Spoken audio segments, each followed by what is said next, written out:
시작. 이에 귀신 들렸던 자가 당한 것과 돼지의 일을 본 자들이 그들에게 알림해 그들이 예수께 그 지방에서 떠나시기를 간구하더라.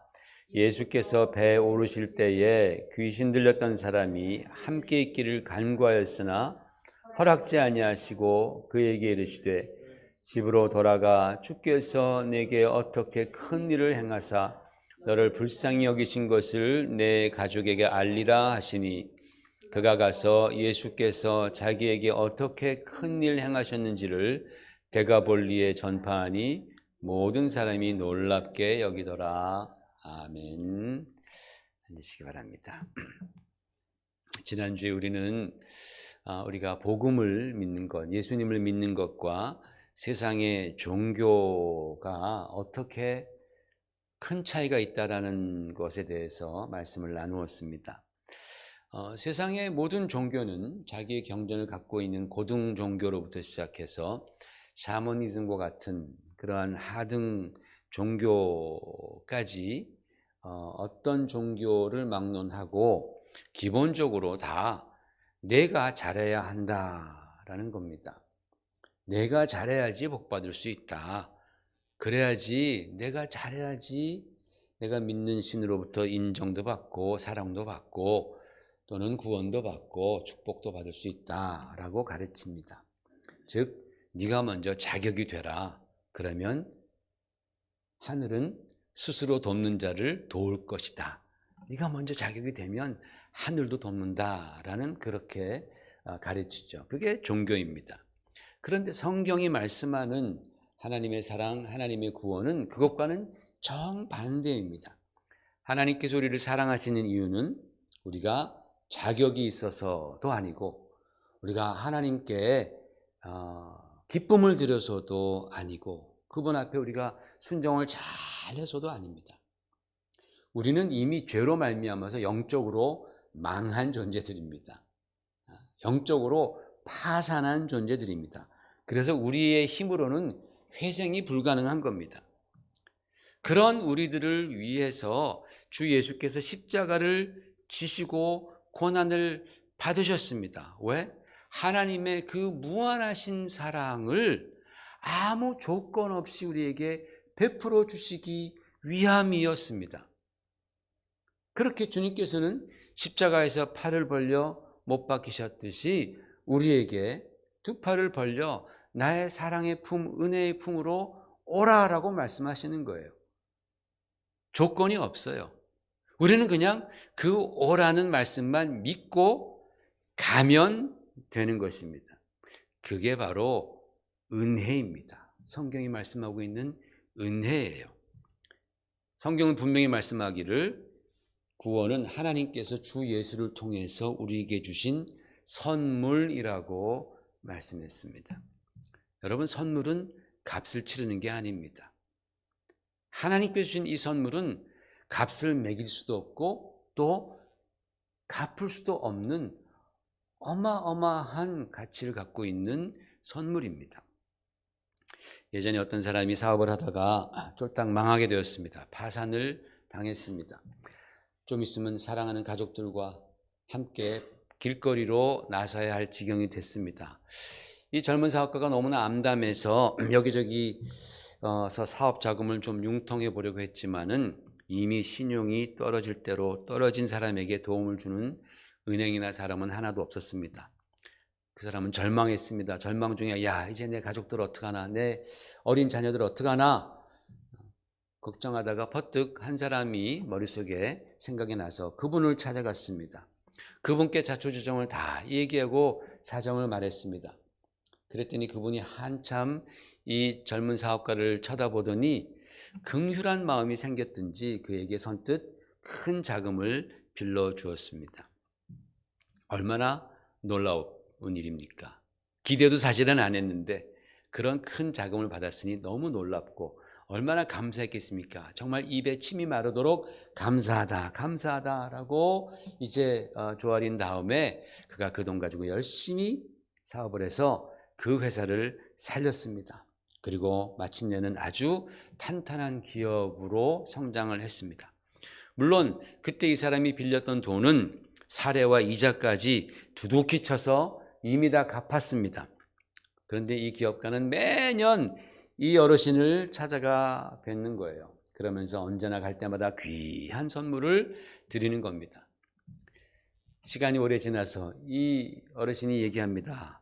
여보게, 이제는 그만해도 되네. 그만와도 되네. 자네에게 빌려준 돈 이미 다 갚고도 충분히 내가 보상받았다네. 이제는 됐네. 그랬더니 이 사람이 대답하기를, 어르신 맞습니다. 제가 어르신께 빌린 돈 다 갚았지요. 그러나 제가 그때 받았던 은혜는 제가 아무리 귀한 것을 드린다 할지라도 평생 못 갚을 것입니다. 라고 대답을 했습니다. 여러분, 은혜란 바로 이런 것 아니겠습니까? 그런데 사람들은 은혜를 입고 사는 것을 좀 힘들어합니다. 그래서 사람들은 자기가 받은 은혜를 수치화합니다. 아, 그때 받은 그 은혜는 돈으로 따지면 한 1,000만 원 정도 되겠지? 그리고 1,000만 원을 주고 은혜를 갚았다라고 생각을 합니다. 어떤 사람은 그것을 봉사나 섬김으로 수치화를 해서 내가 이 정도 섬겼으면, 몇 년 동안 섬겼으면 그 은혜 다 갚은 거 아니야? 라고 그렇게 말하기도 합니다. 신앙에 있어서 우리 주 예수님께로부터 받은 그 은혜를 수치화하고 내가 어느 정도 갚았다라고 여기기도 합니다. 근데 여러분, 그런 식으로 우리가 예수님께 접근하다 보면, 그런 식으로 우리가 신앙생활을 하다 보면 반드시 그 이후로 나타나는 증상이 있어요. 그게 뭐냐면 교만입니다. 나 갚았다 이겁니다. 나 할 만큼 했다 이겁니다. 교만해집니다. 자기가 받은 그 은혜가 얼마나 큰데 그것을 갚았다라고 생각하는 그 교만을 하나님께서는 가장 미워하시는 죄악 중에 하나라고 성경은 말씀하고 있습니다. 물론 여러분, 우리가 살아가면서 신세는 갚을 수가 있습니다. 우리가 신세를 지고 살지 않습니까? 신세는 갚을 수 있어도 은혜는 못 갚습니다. 아까 그 사업가는 신세는 갚았죠. 그러나 은혜는 못 갚는다고 말합니다. 우리가 부모님의 은혜를 입었지 않습니까? 그 부모님의 은혜를 어떻게 다 갚겠습니까? 그런데 따지고 보면, 인간적으로 생각해 보면, 우리가 어렸을 때부터 우리가 장성하여서 독립할 때까지 입은 그 부모님의 신세가 있잖아요. 그 신세는 우리가 갚을 수 있어요. 몇 배로 갚을 수가 있습니다. 그런데 그렇게 갚았다고 해서 내가 부모님의 은혜를 다 갚았다라고 말합니까? 그렇지 않습니다. 부모님의 은혜는 못 갚습니다. 그래도요, 사람들끼리 살아가면서 이 신세만 잘 갚아도 가슴이 뿌듯해지고 좋은 사회가 될 수 있겠죠. 그런데 하나님과의 관계에 있어서는 그렇지 않습니다. 은혜도 못 갚고 주님께로부터 진 신세도 우리는 못 갚는 겁니다. 우리가 예수님께서 내 대신 십자가를 어떻게, 무슨 방법으로 보상을 하겠습니까? 그분이 나 때문에 그 영광스러운 그 하나님의 자리를 떠나서 우리처럼 초라하고 낮고 낮아지신 그 육신을 입으시고 죽기까지 순종하신 바로 그 신세를 우리가 어떻게 갚겠냐라는 겁니다. 우리는 갚을 수가 없는 거예요. 예수님께서 십자가에 지신 다음에 그 부활하셔서 제자들에게 손에 난 못자국, 옆구리에 난 창자국을 보여주시지 않아요? 부활하셔도 주님께서는 그 자국이 있는 겁니다. 여러분, 그 신세를 어떻게 갚겠어요? 주님 오세요. 제가 성형수술을 잘 해드려서 그거 구멍 막아드릴게요. 그럴 수 없지 않냐라는 겁니다. 그러니까 우리는 하나님과의 관계에 있어서는 은혜도 못 갚고 신세도 못 갚는 겁니다.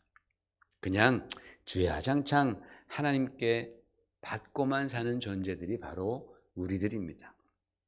그래서 감리교 창시자 존 웨슬레의 동생 찰스 웨슬리는 이런 찬송시를 썼습니다. 아까 우리가 찬송한 것입니다. 만입이 내가 있으면 그 입 다 가지고 내 구주 주시는 종을 늘 찬송하겠네 라고 그런 찬송시를 썼습니다. 얼마나 우리가 하나님으로부터 받은 그 은혜가, 사랑이 크고 놀라우면, 야, 내가 이 한 입 가지고 감사하는 것 너무나 부족하다. 입이 한 10,000개라도 있으면 내가 평생 그 입 가지고 주님을 찬양하고 감사드릴 텐데 라는 그런 감격과 또 다른 한편으로의 아쉬움을 표현한 것입니다. 그러므로 하나님의 은혜란 생각하면 생각할수록 평생 우리에게 감사와 기쁨과 또한 겸손의 제목이 되는 것입니다. 여러분, 저와 여러분은 이미 다 하나님의 은혜를 다 체험한 사람들입니다. 이 은혜를 꼭 잊지 말고 마음에 잘 간직하며 하나님께 감사하는 사람이 되시기를 주의 이름으로 부탁을 드립니다. 그런데 오늘 성경을 보니까 이 은혜 때문에, 이 받은 은혜 때문에 예수님이 부담이 되어서 불행한 선택을 한 사람들이 있더란 말입니다. 오늘 본문 다 읽진 않았지만 그 본문의 이야기 여러분 대충 아실 것입니다. 어떤 사람에게 엄청나게 강한 군대 귀신이 들어갔습니다. 이 사람이 완전히 미쳐버렸습니다. 이 사람은 그래서 무덤가에 살면서 밤낮이고 고래고래 막 옷을 벗고 뛰어다니면서 꽉꽉 소리를 지르고 지나가던 사람들을 위협을 합니다. 겨우 동네 사람들이 와서 그를 막 우격다짐으로 붙잡아서 쇠사슬을 채워놓으면 나중에 또 그 안에 있는 귀신들의 그 초자연적인 힘이 발동해서 그 쇠사슬을 팍 끊고 또다시 난리를 치면서 무덤가를 그렇게 뛰어다닙니다. 사람의 힘으로 그 사람을 어떻게 제어할 방법이 없었기 때문에 그 지역 사람들에게 그 귀신 들린 자는 불안과 공포의 대상이었습니다. 그런 사람을 예수님께서 다가가셔서 그 군대 귀신을 쫓아버리고 고쳐주셨는데 그 과정이 정말 우리들의 상상을 초월합니다. 예수님께서 그 군대 귀신을 내쫓으시면서 그 귀신들이 근처에서 사육되고 있던 한 2,000마리나 되는 그 돼지떼에 들어가기를 허락해 주셨던 것입니다. 그러자 이 돼지떼 안에 들어간 이 귀신들이 돼지들을 막 미치게 만들어서 그 돼지떼가 벼랑 끝으로 막 돌진하더니 바다에 빠져서 다 몰살해 버렸습니다. 엄청난 사건이 벌어진 거예요. 당연히 그 과정에서 이 귀신 들렸던 사람은 자기에게서 그 엄청난 귀신들이 다 빠져나가니까 이 사람은 다시 온전함을 되찾고 옷을 제대로 입고 주님 앞에 다소곳이 앉아 있었다라고 성경은 기록합니다. 2,000마리나 되는 돼지를 치던 사람은 한 사람이 아니라 여러 사람이었습니다. 그 사람들이 마을로 들어가서 지금 방금 일어난 일들을 사람들에게 다 얘기합니다. 그러니까 마을 사람들이 막 와서 봅니다. 돼지가 죽은 것도 보고 또 이 미친 사람, 저 귀신 들렸던 사람이 온전해져서 주님 앞에 다소곳이 앉아있는 눈빛이 정말 정상으로 돌아온 그 사람을 확인을 한 거예요. 그런데 그런 사실을 확인하고 나서 사실은 이 귀신 들렸던 사람이 고침을 받고 온전해진 것이 그 마을 전체가 안도해야 하고 기뻐해야 했음에도 불구하고 그들은 예수님께 이제는 떠나달라라고 부탁을 하는 거예요. 주님, 이제 좀 우리에게서 떠나가 주십시오 라고 부탁을 했습니다. 참 신기하지 않습니까?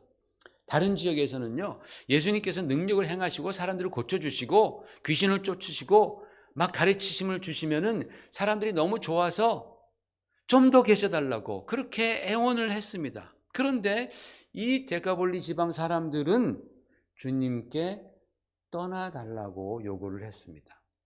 왜 그랬을까요? 아마도 그들은 예수님으로 인해서 또다시 그러한 재산 피해, 재산의 손실이 일어나지 않을까라는 그런 우려가 있었던 것 같아요. 두 번째로는 원래 돼지는 성경에서 부정한 동물입니다. 먹지 못하게 되어 있습니다. 그런데 그들은 하나님의 그런 명령을 어기고 돼지를 기르면서 사업을 하였고 음식으로 공급하다가 이런 사단이 생겼으니까 도둑이 제발 저린 것입니다. 그래서 예수님께 떠나가 달라라고 부탁을 했습니다. 여러분, 우리는 이 말씀을 통해서 먼저 예수님께서 한 사람의 영혼을 얼마나 중요하게 여기시는지를 우리는 함께 생각해 보았으면 합니다. 주님께서는 한 사람의 영혼이 천하보다도 더 귀하다. 온 천하를 주고도 이 한 사람의 영혼을 살 수 없다라는 말씀입니다. 한 사람의 영혼이 온 천하보다 귀하다라고 말씀하셨습니다. 세상에 존재하는 동식물들이 다 귀합니다만 인간에게 비할 바는 못 되는 겁니다. 택도 없습니다. 왜냐하면 사람은 하나님의 형상으로 지음받았기 때문입니다. 그래서 아무리 세상에서 진귀한 동물이 단 한 마리만 남았다 할지라도 그 동물 때문에 사람을 희생시킬 수는 없다라는 것이죠. 얼마 전에 한국에서 아주 끔찍한 뉴스를 봤습니다. 아주 어떤 부정한 사람이 그 입양이 안 된 유기견들을 모아다가 입양을 시키는데 그 센터에서 입양이 안 된 유기견들을 계속 키울 수 없잖아요. 그러니까 그 유기견을 가져가면 한 마리당 10,000원씩 준답니다.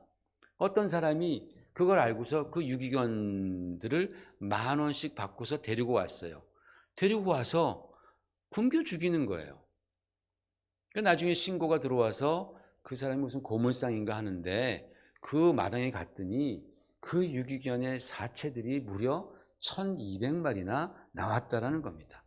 진짜 끔찍하고 잔인한 사람 아닙니까? 인간도 아닌 사람이에요. 그런데 그렇다고 해서 그 1,200마리나 되는 그 유기견들을 굶겨 죽였다고 해서 그 사람을 사형시키지는 않는다라는 거예요. 그것 때문에 그 사람 사형언도 내리겠습니까? 아닙니다. 비록 그런 인간들은 정말 지구상에서 사라지는 것이 더 낫다라고 생각할 수도 있겠지만은 사람이 아닌 다른 동물이나 자연을 파괴했다고 해서 또는 뭐 수백억이나 되는 가치 있는 그런 예술 작품을 훼손했다고 해서 그 사람에게 사형 선고를 내지는 않는단 말입니다. 왜? 왜냐하면 그 사람에게도 천하보다 더 귀한 영혼이 있기 때문에 그런 거예요. 참 신기하지 않습니까? 인터넷을 보니까 요즘 돼지 한 마리가 팔릴 때 키로당 한 5,000원쯤 쳐준다고 합니다. 좀 올라가지고. 그러니까 여러분, 돼지가 보통 한 몇 킬로는 될까요? 한 200kg는 돼야지 그래도 돼지죠. 그죠? 돼지가 100kg밖에 안 되면 그게 돼지겠습니까? 갈비지, 그건. 갈비시죠. 한 200kg는 된다고. 뭐 인터넷 사진 보니까 뭐 350kg짜리 막 돼지도 있고 막 그렇더라고. 평균 잡아서 한 200kg 정도 된다면 그러면 한 마리에 100만 원이에요. 그러면 2,000마리면은 무려 20억 정도 되는 가치입니다. 엄청난 가치입니다. 20억이. 지금도 큰 가치인데 옛날에는 얼마나 컸겠습니까? 대기업이죠. 근데 쉽게 말하자면 예수님께서 그냥 무덤 틈 사이에서 그냥 그렇게 고래고래 소리 지르며 이리 뛰고 저리 뛰고 살다가 그냥 사라져도 아쉬워할 사람 아무도 없을 것 같은 그 한 사람 살리기 위해서 무려 20억의 가치를 희생시켰다라는 겁니다. 이게 동네 주민들은 이해가 안 가는 거예요. 저 사람 가치도 없는 사람인데 이 20억이나 되는 이 귀한 이 재산을 희생시켜서 저 사람 하나 살리다니 와서 보니까 이해가 안 되는 거예요. 게다가 이런 분이 동네에 더 머물러 계시다가는 나도 어떤 변을 당할지 모르겠다. 혹시 나에게도 이런 손실이 오지 않을까. 사람들은 그렇게 생각하는 겁니다.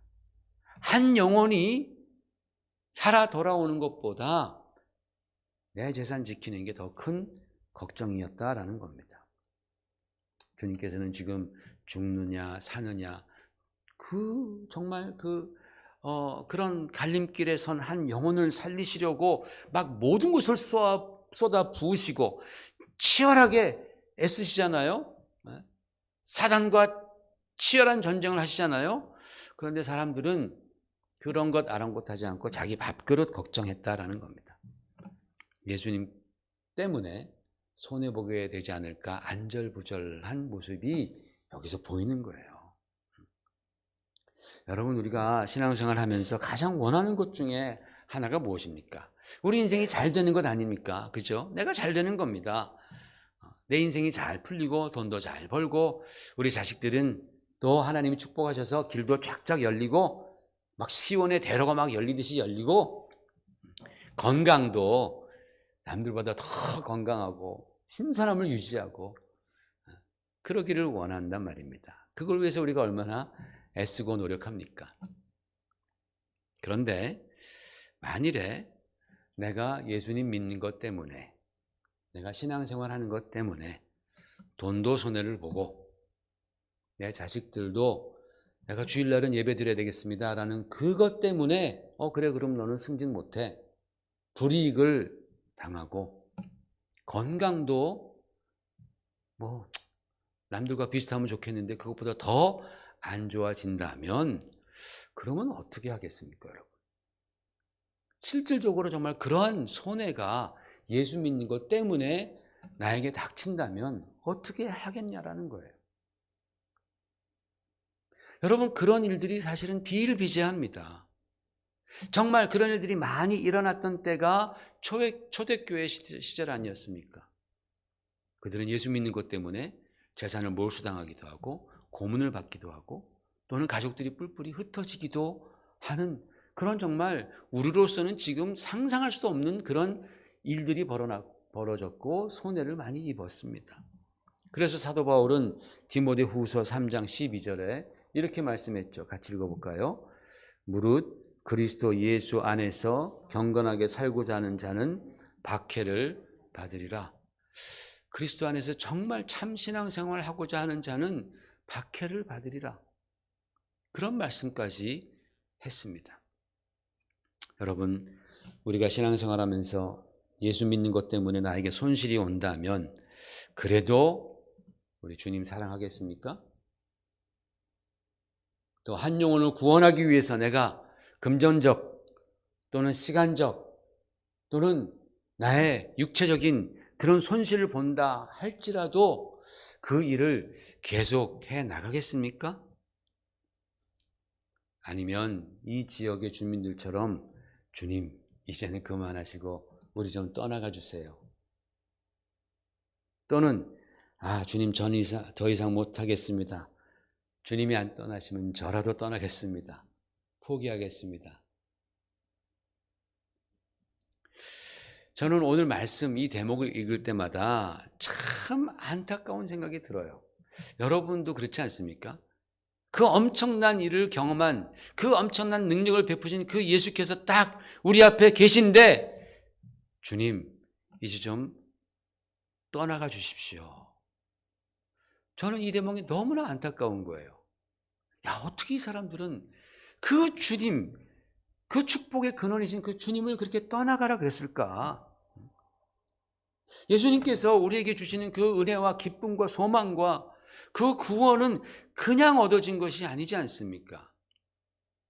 하나님의 아들이 십자가에서 고난 받으실 정도의 그 큰 가치가 있는 것이 바로 우리가 누리는 하나님의 사랑이요, 예수 그리스도의 십자가의 은혜요, 구원이란 말이에요. 안 그래요? 우리가 지금 누리는 그 모든 것들이 바로 얼마나 가치가 있었던지 주님께서 십자가에서 죽임당하지 않으면은 획득하지 못할 만큼의 가치가 있는 그 귀한 것들인 겁니다. 이거는 천하보다 귀한 것이 아니라 온 우주보다도 귀한 것인데 그 지역 사람들은 그거를 포기했어요. 왜? 지금 당장 눈앞에 보이는 어떤 이익이나 어떤 손실을 계산하다 보니까 눈이 어두워진 겁니다. 소탐되지라는 겁니다. 작은 것 탐하다가 큰 것을 놓치는 것입니다. 계산적으로 생각하면 사실 우리의 계산이 정확지가 않아서 사람들이 주님을 놓고 맙니다. 사람들의 공통적인 심리가 그런 것 같아요. 예수님의 제자들도 그런 걸 걱정해서 언제나 자기들끼리 누가 내가 더 높은가, 누가 더 많은 것을 내가 얻을까, 그런 논쟁을 하면서 다퉜습니다. 그러자 주님께서는 마가복음 9장 35절 이하에서 이렇게 말씀하십니다. 같이 읽어볼까요? 예수께서 앉으사 12 제자를 불러서 이르시되 누구든지 첫째가 되고자 하면 무사람의 끝이 되며 무사람을 섬기는 자가 되어야 하리라. 그렇게 말씀하십니다. 예수님께서 가르쳐 주는 거예요. 서로가 내가 어떻게 하면 좀 더 이익을 얻을까? 내가 자네보다도 내가 좀 더 이익을 얻어야지. 좀 더 높은 자리에 내가 올라가서 좀 더 많은 권력을 행하고 좀 더 많은 재물을 내가 얻어야지라고 그렇게 다툴 때에 주님이 이 말씀하시는 거예요. 이게 무슨 뜻입니까? 너희는 내 제자로서 세상 논리에서 좀 벗어나라라는 겁니다. 세상 논리는요, 돈도 가장 많이 벌어야 하고 그걸 지키기 위해서는 권력도 많아야 하고 모든 것이 다 최고가 되어야 한다라는 거예요. 모든 것에서 네가 1등이 되어야 한다. 현대인들은 여기에 매여 있습니다. 하나같이 매여 있습니다. 특별히 한국 사람들은 지고는 못 배기는 사람들이죠. 왜냐하면 어려서부터 경쟁 구도에서 자라왔기 때문에 1등 해야 되는 거예요. 2등 하면은 혼납니다. 3등 하면은 거들떠보지도 않습니다. 그냥 금메달, 우리는 오로지 올림픽에서도 금메달, 세계 최고 또는 세계 최초, 세계 최대 이런 것들만 계속해서 각인되면서 자라왔기 때문에 한국 사람들은 참 1등을 해야 됩니다. 그런데 주님께서는 뭐라고 말씀하세요? 저주라는 겁니다. 손해보라는 겁니다. 더 나아가서 섬기고 종이 되라는 겁니다. 그게 바로 십자가의 도이고 그게 바로 기독교 정신이다라는 겁니다. 물론 실력이 없이 살라라는 그런 뜻은 아닙니다. 내가 실력이 있음에도 불구하고 저주라는 겁니다. 그런 거 아니겠어요? 내가 권력이 있음에도 불구하고 네가 섬기라라는 그런 의미겠죠. 그게 바로 십자가의 도입니다. 이걸 우리가 잘 알면서도 참 받아들이기 힘든 요구 아닙니까? 그런데 바로 여기에 반전이 있는 거예요. 여러분, 우리가 그렇게 원하는 이 부활의 능력, 생명의 능력, 그리고 주님께서 우리에게 주시는 그 부요함과 승리의 축복이 어디서부터 시작되느냐? 바로 십자가의 도부터, 그 십자가의 정신으로부터 그 축복과 승리와 은혜가 우리 가운데에 임한다라는 겁니다.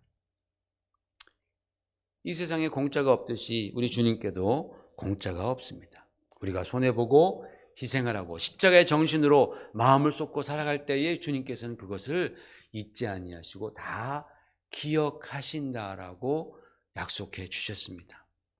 그래서 주 예수께서 모든 것을 다 버리고 지금 주님을 따르고 있습니다라고 주장하는 제자들에게 마가복음 10장에서 이렇게 말씀합니다. 같이 한번 읽어볼까요? 예수께서 이르시되 내가 진실로 너에게 이르노니 나와 복음을 위하여 집이나 형제나 자매나 어머니나 아버지나 자식이나 전토를 벌인 자는 현세에 있어 집과 형제와 자매와 어머니와 자식과 전토를 100배나 받되 박해를 겸하여 받고 내세에 영생을 받지 못할 자가 없느니라. 아멘. 1932년도에 조선으로 파송된 엘리자베트 셰핑이라는 독일계 미국 자매가 있었습니다. 이분은 3살 때 어머니로부터 버림을 받습니다. 어머니가 미혼모였는데 그 당시 사회에서는 받아들여지지 않아서 아이를 할머니에게 맡기고 자기는 어머니는 미국으로 이민을 떠나버립니다. 자기를 키워주던 할머니가 돌아가시자 이분은 엘리자베트는 9살 때에 어머니가 사는 주소 하나 가지고서 독일에서 뉴욕으로 옵니다. 거기서 어머니를 만나서 카톨릭 중고등학교를 다녔습니다. 그리고 나중에 이제 간호사가 되는 길을 걷다가 우연히 친구가 전도해서 교회에 나갔다가 은혜로 말미암아 구원을 받는다라는 그 말씀에 충격을 받고 기독교인으로 회심을 합니다. 그렇게 회심을 하고 집에 돌아가서 어머니에게 그 말을 했더니 너는 내 딸이 아니다라고 다시 한번 쫓겨나게 됩니다. 어머니에게 또 버림을 받습니다. 그 후에 이분은 이제 간호사가 되고 또 선교사 훈련을 받아서 아무도 별 관심이 없었던 조선이라는 그런 나라에 1932년 식민지하에 있던 조선에 선교사로 들어옵니다. 이분은 전라도 광주 지역에서 사역을 합니다. 굉장히 그때 당시에 고아와 그리고 과부들이 많았습니다. 거지와 노숙자들이 우글우글 거렸습니다. 그들을 보살폈고 심지어는 오갈 데 없는 과부들과 함께 살고 또 고아들 정말 수십 명이 넘게 입양을 하면서 그렇게 돌봐 주었고 병자들을 돌봐 주어서 특별히 한센병자들, 문둥병이잖아요. 그들을 돌봐 주어서 나환자의 어머니라고까지 불렸습니다. 이분은 한복, 주로 검정 치마와 발이 커서 남자 검정 고무신을 신고 다녔고 된장국을 좋아했다고 합니다. 처음부터 좋아했겠습니까? 그 힘든 거를 갖다가 조선 사람들이 먹으니까 자기도 그저 같이 먹다가 나중에 이제 그 맛을 알게 되었겠죠. 당시 선교사들의 월급이 3원이었는데 자기를 위해서는 그것의 30분의 1인 10전만을 쓰고 나머지는 다 불쌍한 조선인들을 위해서 사용했다고 합니다. 나중에 이분이 54세로 돌아가십니다. 돌아가실 때 사인을 보니까 영양실조였습니다. 돌아가셨을 때 그분에게 남은 것은 동전 7전 그리고 담요 반장. 왜 반장이냐? 한 장을 반으로 찢어서 그 반은 노숙자에게 가서 덮어주었다고 합니다. 그리고 강냉이 가루 2홉. 바로 이분의 한국 이름이 서서평 선교사님입니다. 이분이 돌아가셨을 때에 자신이 세운 학교 학생들과 수많은 여인들이 소복을 입고 그 운구행렬을 따라가면서 어머니, 어머니 하면서 그렇게 울면서 따라갔답니다. 그분의 장례는 광주에서 거행된 최초의 시민 사회장이었다고 합니다.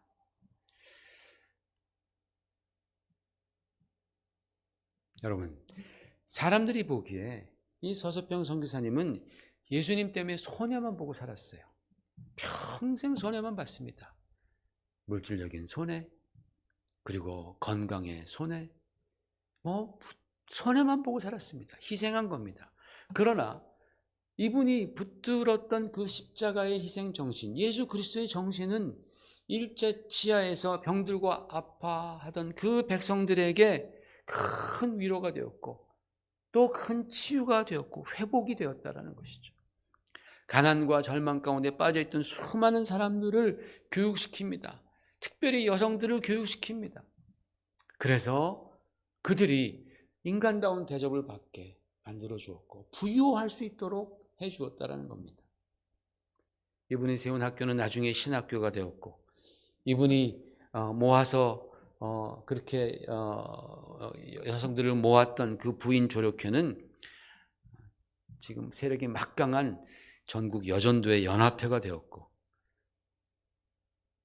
또 조선 똑똑한 몇몇 여인들 모아서 간호사로 이제 교육을 시켰던 그 간호사 모임은 대한간호협회가 되었습니다. 예수님 때문에 이 여인은 손해만 입고 살아간 줄로 생각했는데 나중에 보니까 몇백 배가 되어서 돌아온 거예요. 자신은 가족에게 버림받았지만은 그러나 자신을 어머니로 따르는 수많은 사람들이 지금도 있는 거예요. 지금도. 그래서 미국에서는 장로교에서는 이분을 세계 7대 선교사 중 한 분으로 그렇게 추대를 했습니다. 인도에 테레사 수녀가 있다면 그에 앞서서 한국에는 바로 이 서서평 선교사님이 계신 겁니다. 십자가의 정신으로 살아갈 때 손해보는 것 같지만 그러나 주님께서는 몇백 배, 몇천 배로 갚아주신다라는 거예요. 이 영적 비밀을 깨닫지 못했던 이 데가볼리 지방 사람들은 주님 때문에 자신이 혹시 손해를 보지 않을까 걱정해서 주님께 주님 이제 좀 떠나 주십시오 라고 말하며 주님을 거절했습니다. 복과 생명의 근원이신 예수님을 눈앞에서 놓쳐버리는 거예요. 왜? 자기 앞에 당면한 그런 조그만 이익과 손해 때문에 주님을 놓쳐버렸습니다. 여러분, 우리가 신앙생활 하면서 정말 신앙생활 잘하려다 보면은 예수 믿는 것 때문에 손해볼 때가 진짜 있습니다. 그러나 여러분, 그렇다고 해서 포기하지 마십시다. 주님을 거절하지 마십시다. 하나님의 그 진리의 말씀을 버리지 마십시다. 오히려 그런 일이 있을 때마다 우리는 주님의 말씀 붙들고 예수님의 그 십자가, 나를 위해서 십자가를 진 그 주님의 마음을 생각하면서 우리의 마음을 다잡아 가십시다. 그리고 우리는 십자가의 정신으로 살아가도록 힘쓰십시다. 그럴 때에 우리가 정말 기대하고 바라고 원하는 그 부활의 능력과 그리고 승리의 기쁨이 우리 가운데 언제나 충만하게 임하시리라 믿습니다. 우리 같이 기도하십시다.